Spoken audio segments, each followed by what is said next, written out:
Hello hi today special masala మిర్చి. First మిర్చి తీసుకోవాలి, దానికి మసాలా రెడీ చేసుకుందాము. కొన్ని నువ్వులు, కొంచెం పల్లీల పౌడరు, కొంచెం చింతపండు, ఆ వాటి అన్నీ కలిపి కొంచెం వాటర్ పోసుకొని మిక్స్ చేసుకోవాలి. నెక్స్ట్ ఆ మసాలా అన్నిటినీ పచ్చిమిర్చి తీసుకొని దానికి కొంచెం ఘాటు పెట్టి ఆ పచ్చిమిర్చి మధ్యలో పేస్ట్ చేసుకోవాలి. నెక్స్ట్ పిండి రెడీ చేసుకుందాం. నాకు సరిపోయేంత శనగపిండిని తీసుకొని దాంట్లో కొంచెం వాటర్ పోసుకొని మొత్తం మంచిగా బ్లెండ్ చేసుకోవాలి.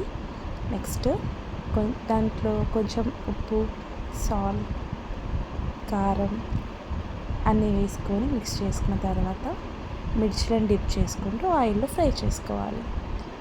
పైన గార్నిష్ కోసం ఆనియన్ కొత్తిమీరతోని కొంచెం సాల్ట్, బ్లాక్ పెప్పర్ సాల్ట్ వేసుకొని గార్నిష్ చేసుకుంటే వేడి వేడి మసాలా మిర్చి మీకోసం రెడీ.